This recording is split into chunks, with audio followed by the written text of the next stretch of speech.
Baik, selamat datang.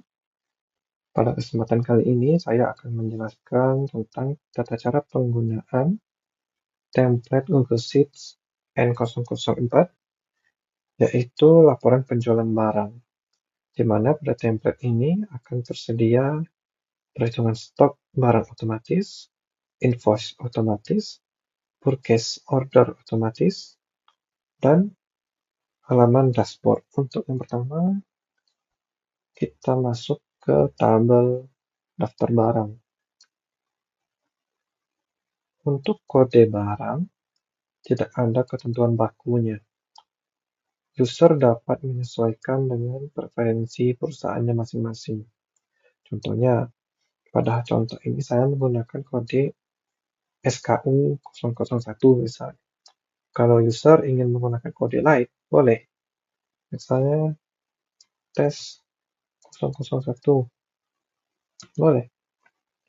Untuk nama barang, silahkan input, saya tes. Kategori barangnya apa? Kategori ini. Pengelompokan barang ini apa? Misalnya tes. Lalu satuan barangnya apa? Set piece atau box atau apa? Saya menggunakan pieces. Jumlah stok awal. Jika barang tersebut memiliki stok sebelum penggunaan template ini, silakan masukkan di sini. Misalnya barang tes ini memiliki stok di gudang saat ini ada 100. Dan penyimpanan stok yang 100 ini di mana?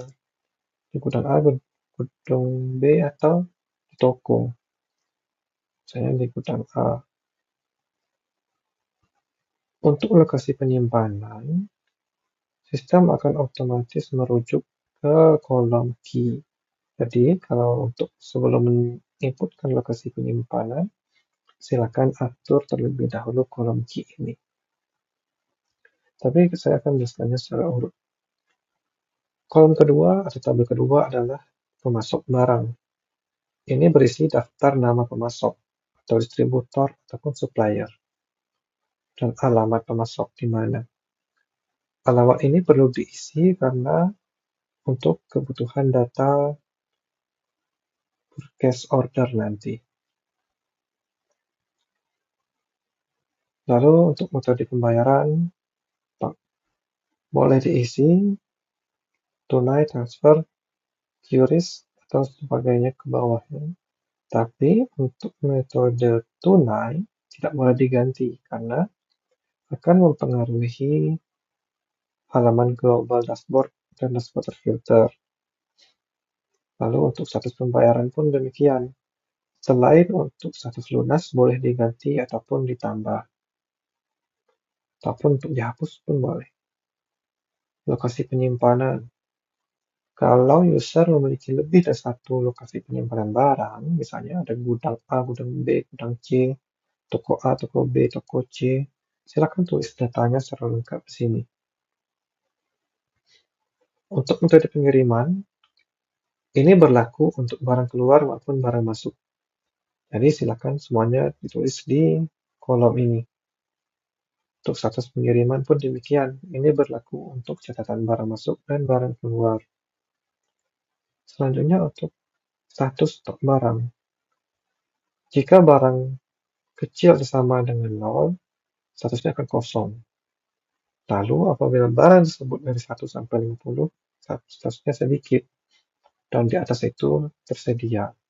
Nah, yang 50 ini dapat diganti. Misalnya menjadi 100. Maka apabila barang berjumlah 99, dia sedikit. Tapi jika dia berjumlah 100, maka dia berstatus sedikit. 101 tersedia. Begitu. Selanjutnya kita masuk ke halaman barang masuk. Pada halaman ini, user dapat mencatat semua transaksi barang masuk.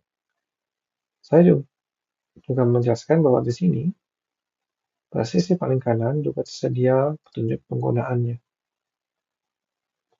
Baik, kita mulai contohkan. Untuk inputan tanggal, dapat melakukan double klik ataupun tekan enter.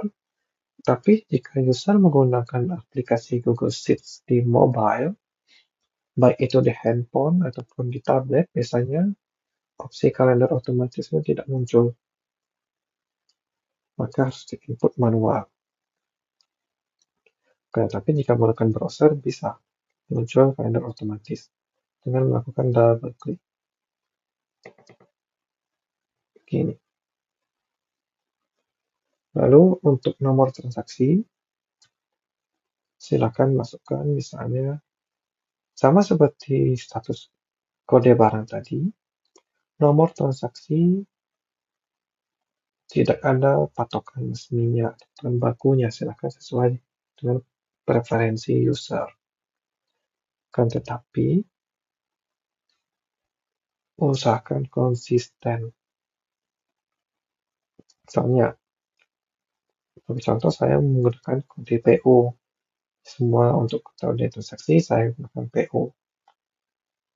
Sebenarnya ini tidak terlalu berpengaruh ke otomatisasi, tapi hanya untuk estetika saja.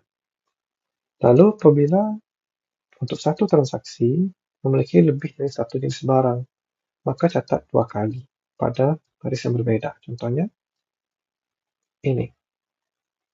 Untuk nomor transaksi yang sama ada 2 barang, maka catatannya bercatat 2 kali.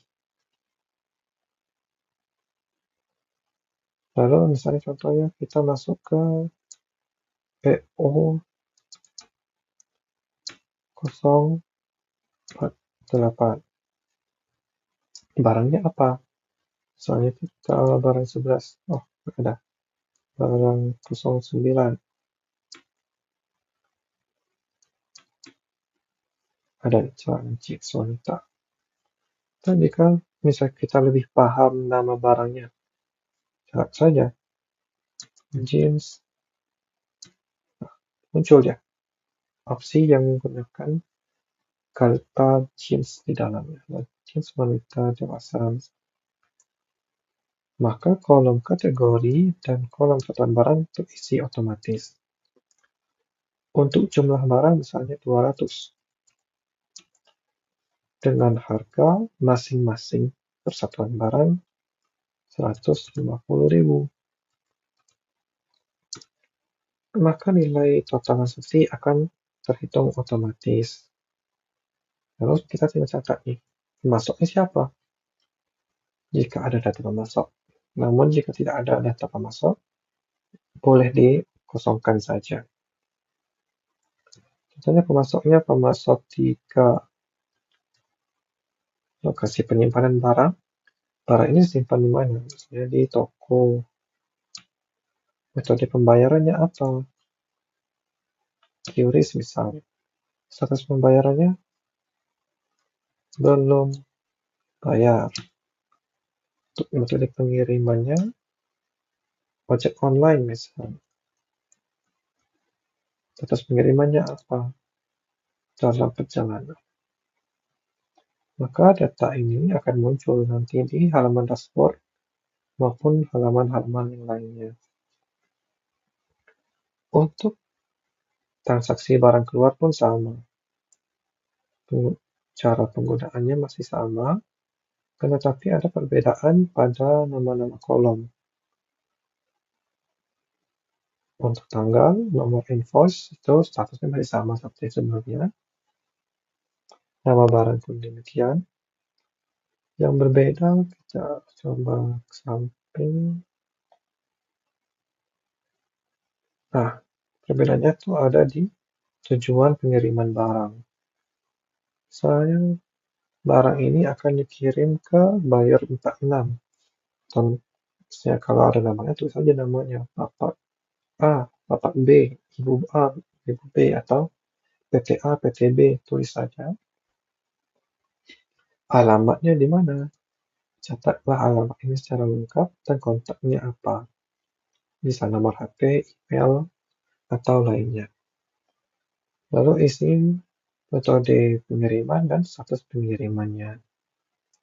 Sama seperti sebelumnya, pada sisi paling kanan sudah disediakan petunjuk penggunaan. Kita lanjut dulu ke halaman stok barang.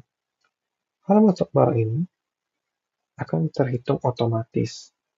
Daftar nama barangnya merujuk pada halaman pengaturan. Contohnya tadi kita masukkan data tes dengan kode tes 01 yang muncul di sini. Jumlah stok awalnya ada 100. Tapi karena belum ada barang tes yang masuk ataupun keluar, maka statusnya masih 00. Dan statusnya karena jumlahnya hanya 100, status stoknya sedikit. Karena itu pengaturan yang kita atur di halaman pengaturan tadi. Lalu di sini ada filter status pengiriman. Maksudnya apa? Filter ini akan menjadi dasar dari perhitungan jumlah barang masuk dan jumlah barang keluar.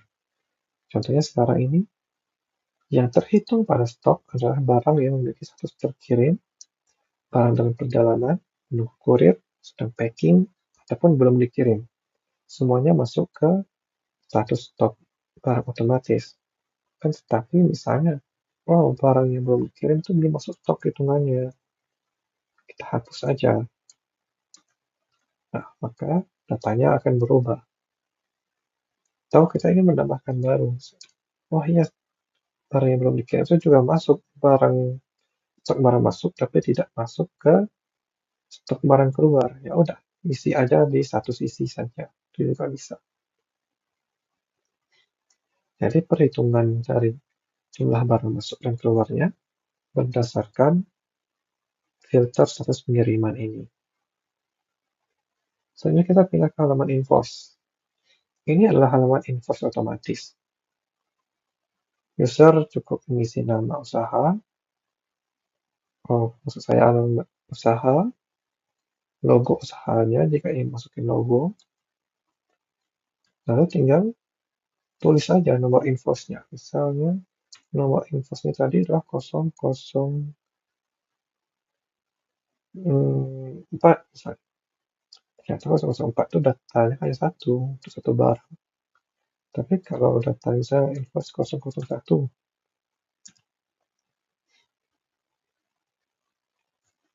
ada 2 barang yang dipesan oleh buyer 1 dengan alamat itu dan kontak tersebut. Nanti user cukup isi nama, kontak, nama bank, dan nomor rekening bank. Ini cukup satu kali isi saja pas awal penggunaan. Lalu pajak. Jika dikenakan pajak, tuliskan persentase pajaknya di sini. Atau apabila 0, ya udah isi 0. Ya, tidak ada pajak. Kalau ada pajak, tulis ini pajak 11%. Dia akan terhitung otomatis. Begitu juga pada halaman purchase order. Misalnya ini pada PO 001 ada 3 barang. Ketiga barangnya akan muncul otomatis. Tapi misalnya PO 10 hanya satu barang. Ya barangnya hanya muncul satu. Seluruh datanya mulai dari tanggal dan total subtotal akan otomatis terhitung. Yang perlu diisi hanya data yang menggunakan tanda kurung. Selain itu ada isi otomatis. Untuk pajak sama seperti tadi dapat diatur 0 atau berapapun. Sesuaikanlah dengan ketentuan usahamu masing-masing. Oke, selanjutnya kita berpindah ke halaman dashboard. Nah, di sini untuk dashboard global, ini adalah ringkasan mengenai data-data yang tercatat pada template ini. Ternyata selama penggunaan template ini, untuk laba ruginya kita masih minus atau masih merugi karena jumlah nilai barang yang masuk lebih besar dari barang keluar, sehingga kita belum memiliki profit. Jumlah barangnya ada 15 dengan persebaran 10 barang terus tersedia nih. 5 sedikit dan tidak ada barang kosong. Data ini merujuk ke halaman stok barang otomatis tadi. Lalu untuk stok barang per lokasi penyimpanan, Ini misalnya kita ingin melihat baju polo pria anak di gudang A ada berapa ya, di gudang B ada berapa, atau di toko ada berapa. Kita tinggal lihatnya di sini.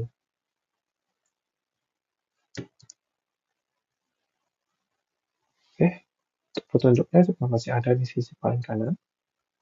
Lalu kita masuk ke dashboard yang lebih lengkap. Pada halaman ini, kita dapat mengatur tanggal awal periode dan akhir periode data. Ini tidak harus satu bulan, tapi dapat acak. Contohnya, saya di sini input ingin melihat data untuk 1 minggu. Nah, ternyata dalam 1 minggu saya rugi 37 juta karena jumlah barang masuknya lebih besar daripada jumlah barang keluar. Dengan transaksi detail seperti ini, lengkapi dengan grafik transaksi harian dan tabel hariannya juga. Lalu juga tersedia statistik secara detail mulai dari stok transaksi barang masuk terbanyaknya apa, barang masuk bersifat tunainya berapa transaksi, berapa nominalnya, dan lain sebagainya. Juga ada grafiknya, top 5 barang masuk terbanyak itu apa aja sih, dan jumlahnya ada berapa. Untuk transaksi yang paling sering dari produk apa, dengan jumlah transaksi yang berapa. Dan top 5 nominal barang masuk terbesar maupun barang keluar terbesar. Di bawahnya juga disediakan tabel untuk detail masing-masing transaksi per nama barang. Lalu kita pindah ke yang berikutnya, yaitu statistik per barang. Kita ingin melihat data apa, misalnya celana 07. Ternyata untuk tanggal 1 Agustus sampai 7 September, data untuk SKU 007 ada seperti ini. Kita masih rugi 11 juta. Mengapa? Karena ternyata jumlah barang masuknya lebih banyak daripada jumlah barang yang keluar. Dan ini grafiknya. Kita bisa lihat secara rinci grafiknya di gudang A ada berapa jumlah masuknya, jumlah keluarnya ada berapa, transaksi hariannya berapa, dan tabelnya. Oh, ternyata tabelnya begini. Untuk tanggal 1 belum ada transaksi, tanggal 2 sudah ada, dan seterusnya. Berikutnya kita berpindah ke kelompok kategori. Sama seperti sebelumnya, apabila sebelumnya bersifat per barang, yang ini bersifat per kategori. Oh, ternyata untuk topi pria kita sudah ada nih profit 250.000. Dari mana profitnya? Nah, inilah detail datanya. Di mana ada barang masuk sebanyak 3 kali, barang keluar 3 kali, dan lainnya. Ada jumlah barang masuk dan keluar per harinya, penyimpanannya di mana saja, nominal transaksinya berapa saja, semuanya detail di sini. Jika ada yang bingung, silakan baca di petunjuk penggunaan yang ada di sisi paling kanan. Saya rasa sudah semuanya dijelaskan. Apabila teman-teman ingin menggunakan template ini, silakan akses melalui link yang ada di deskripsi. Atau jika ada pertanyaan, boleh tinggalkan di kolom komentar. Cukup sekian, terima kasih.